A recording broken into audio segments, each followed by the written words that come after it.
آد والا جو معاملہ یہاں پہ لوگ کر رہے ہیں نا پورے دنیا کے اندر، ڈنڈے لے کے جی ہم بارڈر کھول دیں جی مالی، کیا کرو گے؟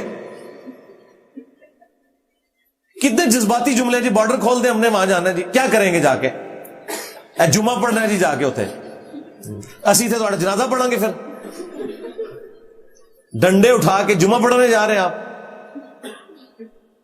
اور آج کے اس دور کے اندر اس طریقے سے جہاد اور قتال ہوتا ہے، مجھے بتائیں، پروفیشنل آرمیز چاہیے، جدید اسلحہ ہے۔ اور اسی پہ میں نے بات کی، کچھ لوگوں نے میرے خلاف کلپ بنا دی ہے، جی یہ تو خالد بن ولید رضی اللہ تعالیٰ کی گستاخی کر دی ہے۔ جن لوگوں کا صحابہ اور اہل بیت سے کوئی لینا دینا نہیں، جو اپنے بزرگوں کے پجاری ہیں، وہ ہمیں بتا رہے ہیں کہ خالد بن ولید کی گستاخی کر رہے ہیں۔ تمہارا خالد بن ولید سے کیا لینا دینا؟ تم لوگوں نے تو اپنے فرقوں کے نام میڈیا کے شہروں پہ رکھے ہوئے ہیں، دیوبند اور بریلی۔ ہاں، صحابہ کرام کا تو ذکر دور دور تک تمہاری نسبتوں میں نہیں ہے۔ تم تو قادری ہو، چشتی ہو، نقشبندی ہو، کوئی زیادہ چلانگ مار لو، حنفی، شافعی، مالکی، حنبلی ہو، کسی فرقے نے اپنا نام جو ہے وہ صدیقی نہیں رکھا ہوا، فاروقی نہیں رکھا ہوا، عثمانی نہیں رکھا ہوا، علوی نہیں رکھا ہوا۔ تمہارا صحابہ سے کیا لینا دینا؟ نہ سمجھ تو ہاں، صحابہ اکرام کی گستاخی کر دی، بابیاں دے پجاری سانو، صحابہ والے تو ہم ہیں، آل البیت والے تو ہم ہیں، تمہارا کیا لینا دینا ان کے ساتھ؟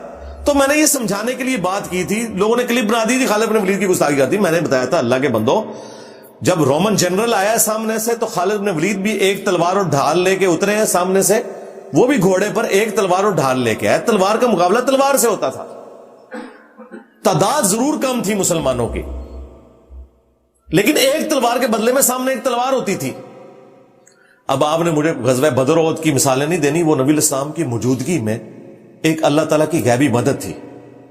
وہ والا معاملہ بعد میں نہیں اس طریقے سے چلا، بعد میں بہت بڑی قربانیاں مسلمانوں کو دینی پڑی ہیں، وہ پھر اللہ نے اسباب کے ساتھ معاملہ جوڑا ہوا ہے۔ فرشتے اسی وقت ہی اترے ہیں۔ آج بھی ہو ابراہیم سا ایماں پیدا، آگ کر سکتی ہے انداز گلستاں پیدا۔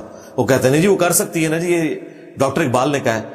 بھئی ڈاکٹر اقبال کے شعر کو میں یوں سمجھوں کہ چونکہ آج ابراہیم جیسا ایمان ہو ہی نہیں سکتا، آگ بھی ٹھنڈی ہو ہی نہیں سکتی، ابراہیم جیسا ایمان کہاں سے آ سکتا ہے؟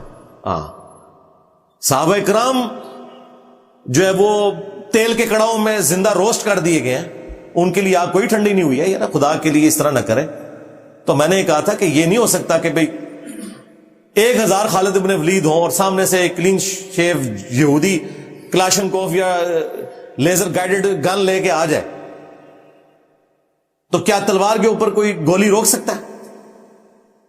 تو اس کے لیے لیٹسٹ اسلحے کی ضرورت ہے، وہ آپ کو تیار کرنا پڑے گا۔ نبی الاسلام نے اس زمانے میں، بخاری مسلم میں حدیث ہے، آپ نے فرمایا آگاہ ہو جاؤ، طاقت پھینکے ہوئے ہتھیاروں میں ہے۔ آج تک یہ حدیث ویلڈ ہے اسی طریقے سے۔ اس زمانے میں تیر تھے، کیونکہ تلوار والا تو قریب آئے گا نہیں، اگر سامنے سے تیر آ گئے۔ یہ منگولوں نے پوری دنیا جو فتح کی ہے تیر کے اوپر تو کی ہے، یہ تیر کے جتنے ڈیزائن تھے لیٹسٹ انہوں نے ہی بنائے ہوئے تھے۔ سپیڈ پہ گھوڑے پہ بیٹھے ہوئے وہ اتنی مہارت سے تیر چلا لیتے تھے، اس کے ڈیزائن بھی انہوں نے ایسے بنائے تھے کہ وہ ڈیویٹ بھی نہیں کرتا تھا۔ پیچھے جو انہوں نے ونگز لگائے تھے، ان سے پہلے یہ ونگز والا سلسلہ نہیں تھا، یہ ونگز کی وجہ سے پھر وہ تیر ٹیڑھا نہیں ہوتا، وہ سیدھا اپنے ہدف کے اوپر جاتا ہے۔ اور آج دیکھ لیں پھینکے ہوئے ہتھیار جو ہے میزائل ہیں، چاہے وہ انٹر کانٹیننٹل میزائل ہوں، بیلسٹک میزائلز ہوں، کوئی یہ سارے کے سارے پھینکے ہوئے ہتھیار ہیں۔ اس کے بغیر ہم کس طرح جنگیں لڑ سکتے ہیں؟ طالبان نے 20 سال تکلیف کاٹنی تھی امریکنز کی یہاں پہ اگر ان کے پاس ایئر سٹرائک ہوتی۔ یہ 20 ہفتوں کی بھی جنگ نہیں تھی، زمین پہ کیسے مقابلہ کر سکتے تھے امریکنز ان کا؟ کیونکہ برابر کا اسلحہ تھا، وہاں پہ بھی رشیا کا اسلحہ تھا، یہاں پہ امریکہ کا تھا۔ طالبان مار کھا گئے ایئر سٹرائک سے، وہ پوری کارپیٹ بمبنگ کرتے تھے، پورے علاقے وہ اوپر سے بارود گرا دیتے تھے، پھر یہ بیچارے پہاڑوں میں چلے جاتے تھے۔ اس وجہ سے جنگ لیٹ ہوتے ہوتے، یہ تو اب ان کی اپنی اکانومی کا مسئلہ اور ان کے پولیٹیکل ایشوز ہوئے ہیں، اس لیے وہ گئے ہیں۔ چلیں ہمارے حق میں تو بہتر ہو گیا، لیکن یہ نہ سمجھیے گا کہ ان کے لیے کوئی مشکل تھا ادھر اور رہنا چاہتے تو رہ بھی سکتے تھے۔ تو ہمارے پاس یہ جو ایک کمزوری اٹیچ ہے نا ایئر سٹرائک والی، وہاں پہ بھی آپ دیکھ لیں اسرائیل جو ہے وہ اوپر سے ہی وہ سارے بم پھینک رہا ہے، فاسفورس۔ ہمارے پاس F-16 کے پورے پرزے نہیں ہیں، وہ 35 کی بات کر رہے ہیں. تو اس طرح تو نہیں ہوگا میرے بھائی, ایسا تو نہیں ہوتا. ہاں ایسے تو نہیں ہوتا کہ نگاہ مار کے ہو جائے, کچھ نہیں ہوتا. امریکن بمباری میں سارے جتنے بڑے بڑے بزرگ ہیں ان کے مزار جو ہیں وہ سارے کے سارے وہاں پہ ٹوٹے ہیں. شہید تے میں نہیں کہنا چاہ رہا, شہید تے کوئی لال چیز ہوتی ہے, مزار تے آئی غلط. صحیح مسلم میں واضح حدیث ہے, تو میں منع کرتا ہوں قبروں کو پکا کرنے سے, قبروں پر عمارت بنانے سے, اور قبروں پر بیٹھنے سے. تو میرے بھائی یہ جب ہم لوگوں کو کہہ رہے ہیں کہ یار تیاری کرو, سائنس میں آگے جاؤ, وہ کہہ رہی خالد بن ولید کی توہین ہو گئی ہے. اس قوم کی سمجھدانی آپ دیکھ لیں اتنی سی ہے. تو سائنس میں ترقی کریں گے تو پھر آپ ان کے مقابلے کا اسلحہ بنا سکتے ہیں. آپ کو پتا ہے کہ 1/4 نوبیل پرائز جو ہے یہودیوں کے پاس ہے, مسلمانوں کے پاس 1 ہے, اور وہ بھی ان کی نظر میں, کیونکہ اس سائنٹسٹ کو بھی ہم نے کہا وہ قادیانی تھا, عبدالسلام, تو وہ اس کو 1 گنتے ہیں کہ اسے نوبیل پرائز ملا ہوا ہے. ہمارے کھاتے میں تو وہ بھی ختم ہو گیا. ہاں پاکستانی تو وہ تھا, باقی 1/4 نوبیل پرائز یہودیوں کو ملے ہوئے. مذہبی اپنی جگہ, سائنس میں بھی ان کی ترقی آپ دیکھ لیں اپنی جگہ موجود ہے. تو دیکھ لیں آج دنیا کو پھر آنکھیں اس لیے دکھا رہے ہیں, اور کب سے دکھانی شروع کی ہیں, 1948 میں, پھر 1967 میں سارے عرب ملکوں کو اکیلے اسرائیل نے شکست دے دی. ابھی بھی اگر آپ دیکھیں تو مجھے تو صورتحال کوئی اتنی اچھی نظر نہیں آ رہی ہے. ہم دعا ضرور کر رہے ہیں, اور اتنی جلدی معاملہ سیٹل ہوتے ہوئے بھی نظر نہیں آ رہے.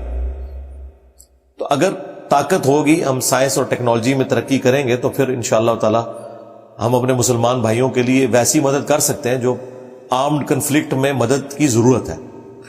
تو اینڈ پہ ہم دعا ہی کرتے ہیں اپنے مسلمان بھائیوں کے لیے کہ اللہ تعالیٰ جتنے بھی مسلمان دنیا میں کسب پرسی کی زندگی گزار رہے ہیں, فلسطین میں, چائنا میں, کشمیر میں, انڈیا میں, افغانستان کے اندر, شام میں, عراق میں, یمن میں, اور پاکستان میں بھی پی ٹی اے والے اور باقی لوگ, اللہ تعالیٰ سب کی غیب سے مدد فرمائے, تمام کی عزت آبرو جان و مال کی حفاظت فرمائے, ان کے لیے ثانیہ فرمائے, اور اللہ تعالیٰ نے جو ہمیں امن اور سلامتی میں رکھا ہوا ہے, اللہ تعالیٰ ہمیں اس فیسلٹی کی قدر کرنے کی توفیق عطا فرمائے. ہاں ہم تو بڑی سکرینوں پہ دیکھ رہے ہیں اپنی مسلمان بہنوں کو, بچوں کو شہید ہوتے ہوئے, روتے ہوئے, لیکن خود ہم اپنے بیوی بچوں میں, ماں باپ میں بیٹھے ہوئے اپنے گھروں کے اندر. آپ اس نعمت کا اندازہ نہیں کر سکتے. تو اس چیز کی قدر اس وقت آتی ہے جب بندہ اس اینگل سے بھی دیکھے اور اپنے بھائیوں کو واقعی دل سے یاد کرے.